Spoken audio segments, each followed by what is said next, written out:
नमस्कार बच्चों। जैसा कि आप सभी लोग जान रहे हैं कि बोर्ड एग्ज़ाम चल रहा है और दूसरा चीज़ ये है कि बोर्ड एग्ज़ाम में विज्ञान से जो भी इम्पोर्टेंट क्वेश्चन बन सकते हैं उन क्वेश्चनों की सीरीज़ में लेके आया हूँ और आपको बहुत ही बेहतरीन तरीके से समझा रहा हूँ। वही क्वेश्चन आपको समझा रहा हूँ जो परीक्षा के लिए रिलेवेंट है, परीक्षा के लिए इम्पोर्टेंट है, जो परीक्षा में इस बार निश्चित ही पूछा जा सकता है। ठीक है, तो हमने आपको कल पाचन तंत्र के बारे में पढ़ा दिया था। इसे हम विषम पोषी पोषण के नाम से जानते हैं और स्वपोषी पोषण के नाम से हम प्रकाश संश्लेषण को जानते हैं, जिसमें पौधे अपना भोजन बनाते हैं।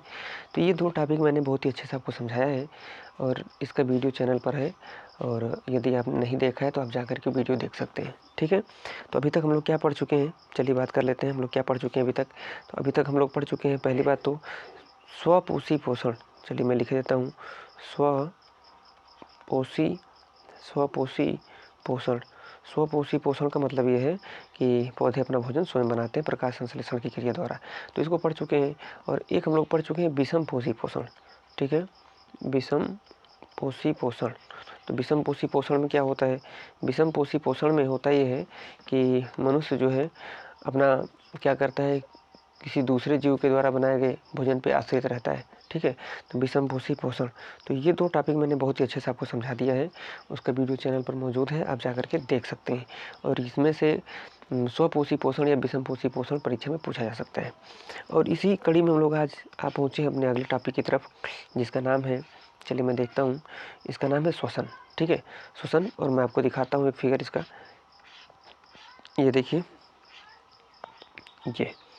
ये फिगर आपको दिखाई दे रहा होगा और इसी के बारे में आज हम लोगों को अध्ययन करना है, पढ़ना है। ठीक है, तो आइए अब बिना देर करते हुए और इस टॉपिक को समझते हैं। तो श्वसन में हम लोगों को समझना ये है, चलिए मैं यहाँ पर लिख लेता हूँ। पहले हम लोगों को समझना है श्वसन, तो मैं यहाँ पर लिख देता हूँ श्वसन। ठीक है, अब श्वसन का मतलब क्या होता है?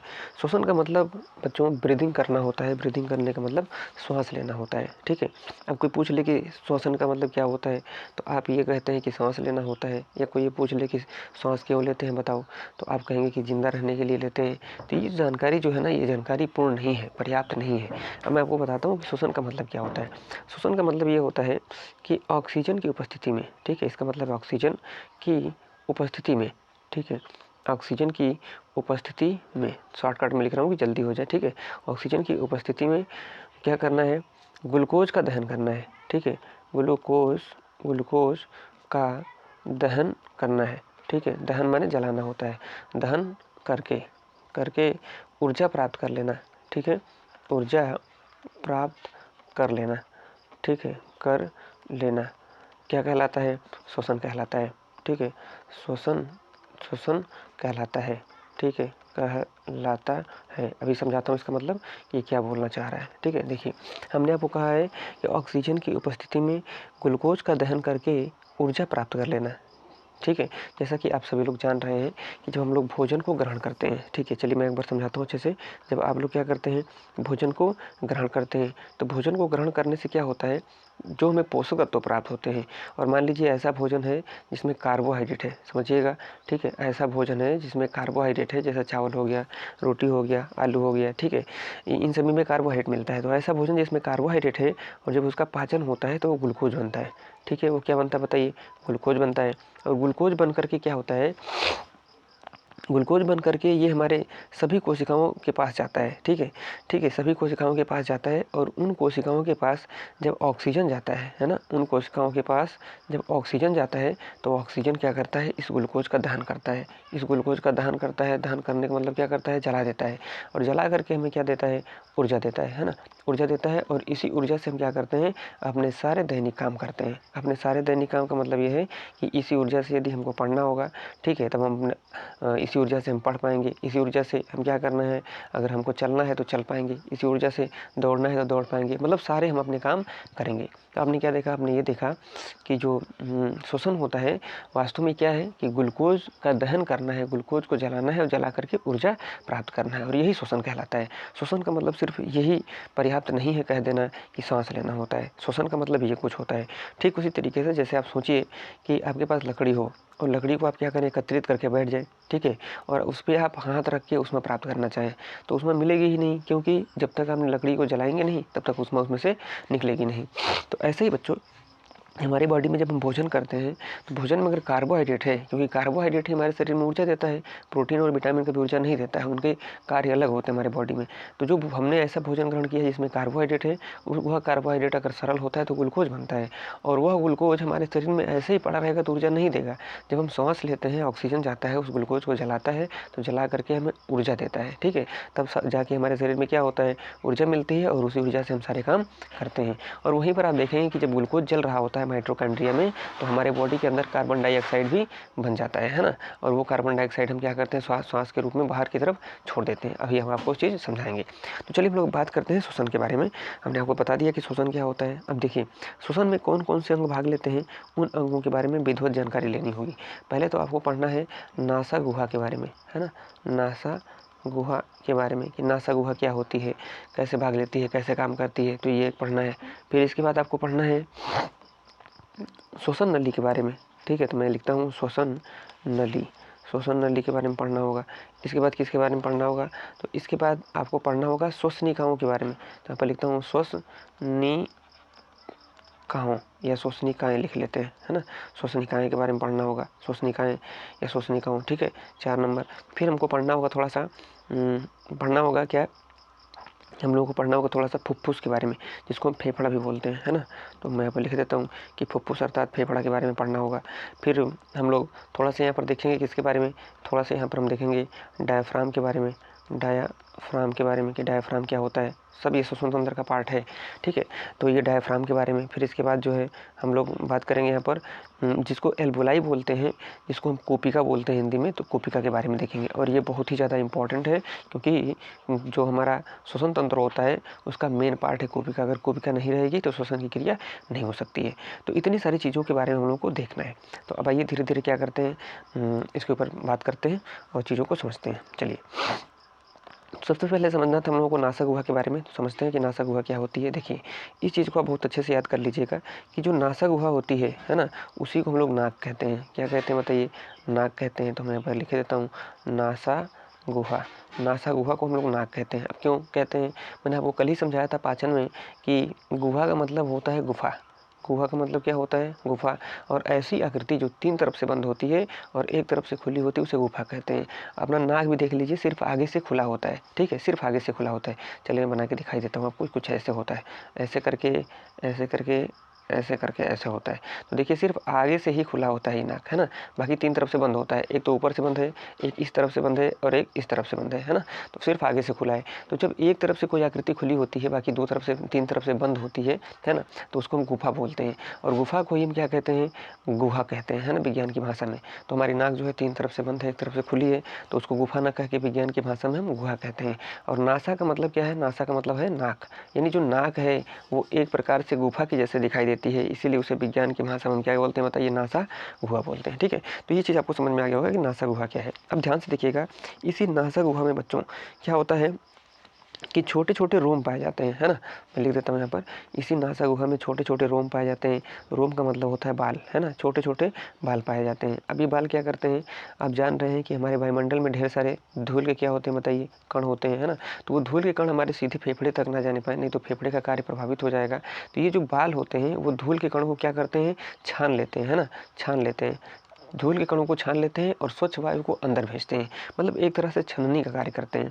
दूसरा चीज़ क्या है, दूसरा चीज़ ये है कि हमारे नाक में ही श्लेष्मा नामक पदार्थ पाया जाता है, ठीक है, श्लेष्मा नामक पदार्थ पाया जाता है। ये श्लेष्मा नामक पदार्थ क्या करता है, हमारे नाक के अंदर जो धूल के मोटे मोटे कण होते हैं, है ना, जिसको बाल छान के रखा होता है, उसको चिपका लेते हैं, ठीक है, उसको चिपका लेते हैं, बाद में इसको निकाल लिया जाता है ना।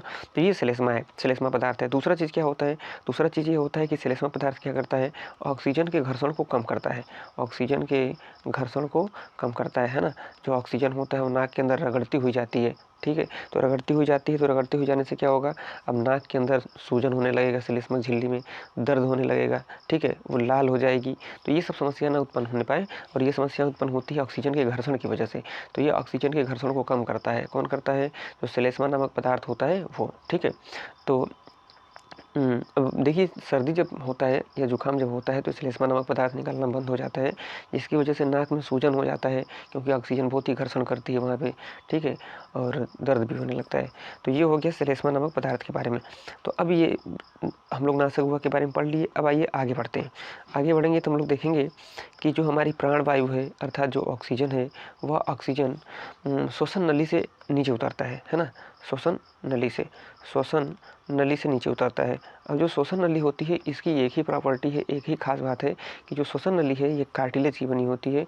कार्टिलेज का मतलब होता है उपास्थि, ठीक है, उपास्थि। ये उपास्थि की बनी होती है, और उपास्थि की बनी होने के कारण ये जो है लचकदार संरचना होती है और मुलायम संरचना होती है। लचकदार अथवा मुलायम संरचना होती है, इसको याद रखना है, ठीक है। अब श्वसन नली, यही श्वसन नली आगे चल करके छोटी छोटी और नलियों में बढ़ती है, जिसको हम श्वसनिका बोलते हैं, ठीक है। यही श्वसन नली आगे चल करके अन्य छोटी छोटी नलियों में बढ़ जाती है, जिसे हम श्वसनिका बोलते हैं। तो मैं लिखता हूँ श्वसनिका, ठीक है, श्वसनिका। और ढेर सारी श्वसनिका होती है तो उसको हम श्वसनिकाएँ बोल देंगे, है ना।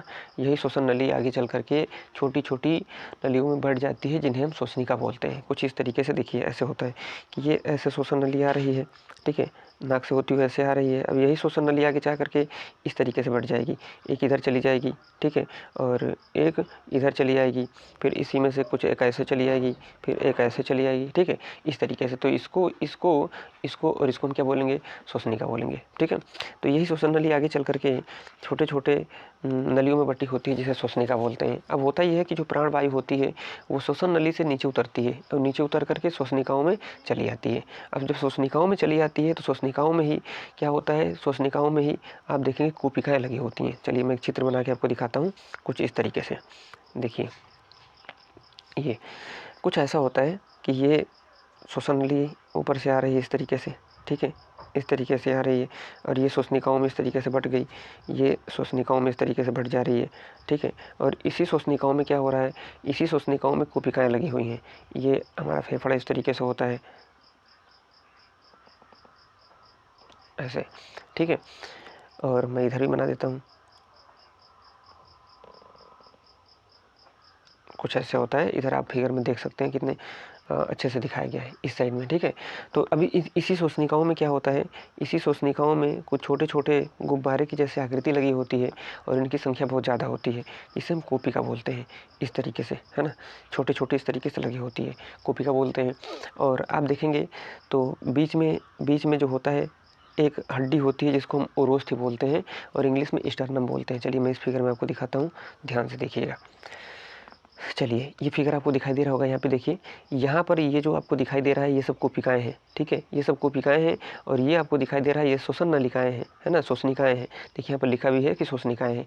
इन्हीं श्वसनिकाओं में गुब्बारे की संरचना जैसी छोटी छोटी बहुत ज़्यादा आकृतियाँ लगी होती हैं, बहुत ज़्यादा संरचनाएँ लगी होती हैं, ठीक है। इन संरचनाओं को हम कोशिका बोलते हैं, या इसी को एल्वोलाई बोलते हैं, है ना। अब ध्यान से देखिएगा, यहाँ पर ध्यान से देखेंगे तो क्या दिखाई दे रहा है कि ये आपका नासा गुहा है। नासा गुहा आगे जब इस तरीके से नीचे उतर रहा है तो यहाँ पर क्या है, यहाँ पर श्वसन नली है, और यही श्वसन नली आगे चल करके देखिए छोटे छोटे श्वसनिकाओं में बढ़ गई, श्वसनिकाओं में कोशिकाएं लगी हुई हैं, ठीक है। और हमारे फेफड़े में क्या होता है कि बीच में एक हड्डी पाई जाती है, ठीक है, जो क्या करती है, दाएं वाले फेफड़े को बाएं वाले फेफड़े से अलग करती है, ठीक है, या दाएं वाले फेफड़े को बाएं वाले फेफड़े से जोड़ के रखती है। उस हड्डी को हम उरोस्थि बोलते हैं, इंग्लिश में स्टर्नम कहा जाता है, ठीक है। तो ये चीज़ है। अब ये समझते हैं कि श्वसनिकाएं क्या करती हैं।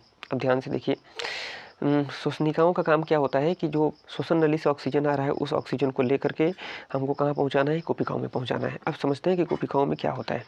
चलिए देखिए, होता ये है कि जो कोशिकाएं होती हैं, अगर एक कोशिका को मैं इस तरीके से बनाऊं कि ये कोशिका है, तो कोशिका गुब्बारे की जैसे संरचना होती है, और कोशिका के अंदर रक्त वाहिकाओं का सघन जाल पाया जाता है। ये कुछ ऐसे रक्त वाहिकाएँ पाई जाती हैं उसके अंदर, इस तरीके से ये रक्त वाहिकाएँ हैं, ठीक है, ये ऐसे रक्त वाहिकाओं का सघन जाल पाया जाता है। ये क्या है, तो ये तो पहली बात तो कोशिका है, ठीक है, ये कोशिका है। और कोशिका के साथ ये क्या बताइए, तो ये रक्त वाहिका है, ठीक है, रक्त वाहिका है। अब रक्त वाहिका का मतलब क्या होता है? रक्त वाहिका का मतलब होता है कि जिसमें रक्त बहता है। अब इसी रक्त में क्या है, इसी रक्त में आप पढ़ने को पाएंगे, ठीक है, जब आप 11th में जाएंगे तो रक्त के बारे में वहाँ पर अध्ययन करने को पाएंगे कि रक्त में ही होता है हीमोग्लोबिन, ठीक है, जिसको हम ऐसे शॉर्टकट में EHB से लिखते हैं। तो इसी रक्त में हीमोग्लोबिन है। अब यह हीमोग्लोबिन क्या करता है, जब हम श्वास लिए होते हैं तो वह ऑक्सीजन क्या होता है, श्वसन नली में जाता है, श्वसन नली से श्वसनिकाओं में जाता है, श्वसनिकाओं से कुपिकाओं में जब आता है, और कुपिकाओं में आता है तो अब कुपिकाओं में आने पर कुपिकाओं में रक्त वाहिकाएँ पाई जा रही हैं, उसी रक्त वाहिका में हीमोग्लोबिन है। यह हीमोग्लोबिन क्या करता है, ऑक्सीजन को पकड़ लेता है, और ऑक्सीजन को पकड़ करके इस तरीके से एक अस्थायी यौगिक बनाता है जिसका नाम होता है ऑक्सी हीमोग्लोबिन, ठीक है, उसका नाम होता है ऑक्सी हीमोग्लोबिन। तो वो ऑक्सी हीमोग्लोबिन नामक अस्थायी यौगिक बनाता है, और यही हीमोग्लोबिन क्या करता है, इस ऑक्सीजन को पकड़ के ले जाता है कोशिका के उस जगह पे जहाँ पर ग्लूकोज मौजूद होता है। क्या मौजूद होता है? ग्लूकोज। जहाँ पर ग्लूकोज मौजूद होता है वहाँ पर लेके जाता है। फिर क्या होता है, फिर होता ये है कि जब ये हीमोग्लोबिन इस ऑक्सीजन को वहाँ ले जाता है जहाँ पर ग्लूकोज मौजूद होता है, फिर अब क्या करता है, ये उसी ग्लूकोज के पास ऑक्सीजन को छोड़ देता है, और जैसे ये ग्लूकोज के पास ऑक्सीजन को छोड़ देता है तो ऑक्सीजन क्या करता है, उस ग्लूकोज नामक पदार्थ को क्या करता है, जलाता है, ठीक है। ये ऑक्सीजन क्या करता है, उस ग्लूकोज नामक पदार्थ का विखंडन करता है, यानी क्या करता है, जलाता है, और इसके विखंडन होने से, जलने से हमें क्या मिलता है बताइए, ऊर्जा मिल जाता है। कार्य करने के लिए क्या मिल जाता है बताइए, ऊर्जा मिल जाता है, और इसी ऊर्जा से हम अपने दैनिक कार्यों को कर पाते हैं, ठीक है। तो इस तरीके से श्वसन तंत्र कुछ वर्क करता है। अब आप सोच रहे होंगे कि हम श्वसन तंत्र क्यों बोल रहे हैं, तो मैंने आपको कल ही समझाया था कि श्वसन तंत्र में कोई एक अंग भाग नहीं लेता है, बल्कि कई सारे अंग भाग लेते हैं, इसलिए वो सारे अंग सिस्टम का निर्माण करते हैं, और उसे हम हिंदी में तंत्र बोलते हैं। तो श्वसन तंत्र में बच्चों को कुछ इतना पढ़ना होता है। चलिए एक बार और दिखा देता हूँ आपको ऊपर से नीचे तक। देखिए, सबसे पहले मैंने आपको समझाया था कि श्वसन का मतलब क्या होता है, तो मैंने आपको बता दिया था कि श्वसन का मतलब क्या होता है। फिर इसके बाद हम लोगों ने देखा था कि श्वसन नली, श्वसन तंत्र में क्या क्या पढ़ना है। तो श्वसन तंत्र में मैंने आपको बताया था कि नासा गुहा के बारे में पढ़ना है ना, श्वसन नली के बारे में अध्ययन लेना है, करना है, श्वसनिकाओं के बारे में करना है, कुपिका के बारे में करना है। अब दो चीज़ रह गया, फेफड़ा और डायफ्राम। अभी इसकी हम लोग बात कर लेंगे कि फेफड़ा और डायफ्राम क्या होता है, ठीक है। अब नीचे बढ़ते हैं, तो नीचे हम लोगों ने बढ़ के नासा गुहा के बारे में देखा कि नासा गुहा क्या होता है, और बहुत अच्छे से समझा कि कुपिकाओं का काम क्या होता है। अब दो चीज़ और पढ़ने को रह गया बच्चों, वो दो चीज़ ये है कि डायफ्राम क्या होता है और फेफड़ा क्या होता है। आइए समझ लेते हैं। चलिए, तो मैं यहाँ पर लिखता हूँ डायफ्राम, ठीक है, डायाफ्राम, ठीक है। डायफ्राम जो बच्चों होता है, ये डायफ्राम बना होता है उपास्थि का। ये चीज़ आप याद रखेंगे, किसका बना होता है, उपास्थि का। और मैंने आपको कल ही समझाया था कि उपास्थि एक लचकदार संरचना होती है, और इसी की वजह से डायफ्राम क्या करता है, ऊपर नीचे की तरफ गति करता है। कभी ऊपर जाता है और कभी क्या होता है बताइए, नीचे की तरफ आता है। और आप देखे होंगे, अगर अपने फेफड़े पे हाथ रख के देखेंगे तो जब हम सांस लेते हैं या सांस छोड़ते हैं तो हमारा फेफड़ा फूलता और पिचकता रहता है। तो ये क्यों होता है, ये इसलिए होता है क्योंकि डायफ्राम ऊपर जा रहा है और नीचे आ रहा है। तो डायफ्राम उपास्थि का बना होता है, इसी गति के कारण हमारा फेफड़ा फूलता और पिचकता रहता है, मतलब ऊपर और नीचे आता जाता रहता है, जिसकी वजह से हमारे फेफड़े में क्या होता है, ऑक्सीजन भरती रहती है और कार्बन डाइऑक्साइड बाहर की तरफ निकलती रहती है ना। तो ये चीज़ हो गया डायफ्राम के बारे में जानकारी। और फेफड़ा तो आप जान ही रहे हैं कि फेफड़ा जो होता है, फेफड़े के अंदर ही श्वसन तंत्र की क्रिया संपन्न होती है। दूसरा चीज़ क्या होता है कि फेफड़े में कुछ तो कोशिकाएं लगी होती हैं, और कुछ क्या होती हैं, फेफड़े में पसलियाँ पाई जाती हैं, जिन्हें रिब्स बोलते हैं। और मानव में 12 जोड़ी पसलियाँ पाई जाती हैं, ठीक है, ठीक है। 12 जोड़ी के मतलब 24 की संख्या में पसलियाँ पाई जाती हैं। अब चलिए कुछ चीज़ों को और समझते हैं इसमें। अब समझना ये है कि हमारी बॉडी के अंदर कार्बन डाइऑक्साइड कहाँ से बना, तो मैं आपको बता देता हूँ कि जब हम श्वसन की क्रिया करते हैं तो श्वसन की क्रिया में होता क्या है कि जो माइटोकॉन्ड्रिया होती है, ठीक है, जो माइटोकॉन्ड्रिया होती है, इसी माइटोकॉन्ड्रिया में क्या होता है, ग्लूकोज का विखंडन होता है ना। इसीलिए इसको कोशिका का पावर हाउस भी कहते हैं, ऐसा आपने कक्षा 9 में पढ़ा है। तो इसी माइटोकॉन्ड्रिया में ग्लूकोज का जब विखंडन होता है या ग्लूकोज का जब क्या होता है, दहन होता है, तो उस दौरान क्या होता है, हमारी बॉडी के अंदर क्या होता है, कार्बन डाइऑक्साइड का निर्माण हो जाता है, यानी कार्बन डाइऑक्साइड बन जाती है। और कार्बन डाइऑक्साइड जब बन जाती है तो चूंकि कार्बन डाइऑक्साइड जल में विलय हो जाने वाली गैस है, तो ये क्या होती है कि हमारे बॉडी के अंदर जो जल होता है उसमें क्या हो जाती है, विलय हो जाती है, यानी घुल जाती है। और ये घुल करके क्या होता है, घुल करके हमारे ब्लड के अंदर आ जाती है। ब्लड माने कहाँ पर आ जाती है, रक्त में आ जाती है। और रक्त में जब आ जाती है तो मैंने अभी आपको समझाया था कि ये अगर कोशिका है तो इस कोशिका में रक्त वाहिकाओं का सघन जाल पाया जाता है। कुछ इस तरीके से रक्त वाहिकाएं इसके अंदर पाई जाती हैं, ठीक है। ये इस तरीके से रक्त वाहिकाएं इसके अंदर पाई जा रही हैं, ऐसे करके। अब ये कार्बन डाइऑक्साइड जल में घुल करके हमारे रक्त में आ गया, और रक्त में आ जाने से अब वो रक्त इन कोशिकाओं में भी आएगा, तो कोशिकाओं में आएगा तो कोशिकाओं में आने से क्या होगा कि उधर से हम सांस ले रहे हैं तो ऑक्सीजन गैस आ रहा है, और इधर से माइटोकॉन्ड्रिया में ग्लूकोज का विखंडन हो रहा है तो कार्बन डाइऑक्साइड बन रहा है। और वो कहाँ पर आ गया, वो आ गया इस कुपिका के अंदर आ गया, और कुपिका के अंदर आया रक्त वाहिकाओं में, तो यहाँ पर कौन आ गया, कार्बन डाइऑक्साइड। तो यहीं पर गैसों का विनिमय हो जाता है, माने गैसों का आदान प्रदान हो जाता है। मतलब क्या होता है यह है कि ऑक्सीजन क्या होता है, हमारे रक्त वाहिकाओं में घुस जाता है और ऑक्सीजन को पकड़ लेता है हीमोग्लोबिन। ठीक है, हीमोग्लोबिन ऑक्सीजन को पकड़ लेता है और ऑक्सी हीमोग्लोबिन बना करके चला जाता है ग्लूकोज के पास, और ऑक्सीजन को हीमोग्लोबिन ग्लूकोज के पास छोड़ देता है, और ग्लूकोज टूट करके क्या देता है, कार्य करने के लिए ऊर्जा देता है। जबकि कार्बन डाइऑक्साइड क्या होता है, कार्बन डाइऑक्साइड इस रक्त वाहिका में से निकल करके हमारे श्वसनिकाओं से होते हुए, श्वसन नली से होते हुए, नासा गुहा से होते हुए नाक के बाहर निकल जाता है। ठीक है, तो इस तरीके से कार्बन डाइऑक्साइड बाहर निकल जाता है और ऑक्सीजन अंदर चला आता है। तो कुल मिलाकर के कोशिकाएं जो होती हैं, अगर एक शब्द में हम कहें बच्चों, तो कोशिकाएं जो होती हैं वो गैसों का विनिमय करती हैं। ठीक है, चलिए मैं यहाँ पर लिख देता हूँ कि कोशिकाएं क्या करती हैं, गैसों का विनिमय करती हैं, गैसों का विनिमय करती हैं, विनिमय। ठीक है, विनिमय करती हैं। थोड़ा सा मैं स्पीड से पढ़ा रहा हूँ ताकि जल्दी से कवर हो जाए एग्जाम आने से पहले। गैसों का विनिमय करती हैं। अब गैसों का विनिमय करने का मतलब क्या होता है, विनिमय का मतलब होता है आदान प्रदान। कोशिकाओं की वजह से ही गैसों का आदान प्रदान होता है। ऑक्सीजन अंदर जाती है और कार्बन डाइऑक्साइड बाहर की तरफ निकलती है। ऑक्सीजन अंदर जा रही है और जबकि CO2 यानी कार्बन डाइऑक्साइड जो है वो कहाँ निकल रही है बताइए, बाहर की तरफ निकल जा रही है। तो आपको ये चीज़ याद रखना है कि कोशिकाओं की वजह से गैसों का आदान और प्रदान होता है। तो ये हम लोगों का जो है श्वसन तंत्र टॉपिक कंप्लीट होता है। अब आपको कुछ चीज़ों को और बता देता हूँ इसमें, समझिए। जो व्यक्ति धूम्रपान करता है ना, जैसे जो सिगरेट पीता है, बीड़ी पीता है ना, तो उस व्यक्ति में क्या होता है कि उसकी कोशिकाएं क्षतिग्रस्त हो जाती हैं, कोशिकाएं नष्ट हो जाती हैं। अब ऐसे में होता क्या है समझिए, जो धूम्रपान करने वाला व्यक्ति है, ठीक है, जो धूम्रपान करने वाला व्यक्ति है, उस व्यक्ति में क्या होता है कि उसकी जो कोशिकाएं होती हैं, ठीक है, जो कोशिका होती है वो नष्ट हो जाती है। अब नष्ट कैसे हो जाती है, इन्हीं कोशिकाओं में जाला बन जाता है। जाला का मतलब होता है छोटा छोटा छेद बन जाता है, और छोटे छोटे छेद बन जाने से क्या है कि गैसों का विनिमय आसानी से हो नहीं पाता है, तो उस व्यक्ति को श्वसन संबंधित बीमारी हो जाती है। श्वसन संबंधित क्या हो जाती है, बीमारी लग जाती है, जैसे दमा जिसको बोलते हैं, अस्थमा बोला जाता है ना, ये बीमारी उसको लग जाती है। तो धूम्रपान करने से बचना चाहिए, धूम्रपान नहीं करना चाहिए। दूसरा चीज़ क्या है कि धूम्रपान करने से क्या होता है बताइए, कैंसर नामक रोग भी हो जाता है मनुष्य को। ठीक है, तो ये चीज़ है, आपको इतनी जानकारी मुझे देनी थी आपको श्वसन तंत्र के बारे में, तो मैंने आपको ये चीज़ बता दिया। तो ये श्वसन तंत्र भी हम लोग ख़त्म कर चुके हैं। इसको अच्छे से अध्ययन कर लीजिएगा, पढ़ लीजिएगा, और 2-3 बार वीडियो का रिवीजन कर लीजिएगा ताकि आपके दिमाग में सेव हो जाए, क्योंकि परीक्षा के लिए इंपॉर्टेंट है। अब हम लोग मिलते हैं अगली वीडियो में, और अगली वीडियो में हम लोग अध्ययन करेंगे जो इम्पोर्टेंट चीज़ है, जो पेपर में पूछा जा सकता है, हृदय के बारे में, क्योंकि हृदय भी बहुत बार पूछा गया है। तो हृदय का अध्ययन करेंगे। इसके बाद हम लोग चले आएंगे कहाँ पे, तो इसके बाद हम लोग चले आएंगे, एक हम लोगों को पढ़ना होता है उत्सर्जन तंत्र, है ना, उत्सर्जन तंत्र। तो उत्सर्जन तंत्र का हम लोग क्या करेंगे, अध्ययन करेंगे। ठीक है, ये देखिए उत्सर्जन तंत्र आपके सामने दिखाई दे रहा है। तो इस उत्सर्जन तंत्र में हम लोगों को वृक्क के बारे में पढ़ना होता है, किडनी के बारे में पढ़ना होता है। तो इसका हम लोग अच्छे से अध्ययन करेंगे। ठीक है, तो चलिए मिलते हैं अगली वीडियो में। अपना ख्याल रखिएगा, अच्छे से पढ़िएगा और पेपर में गर्दा उड़ा के आइएगा।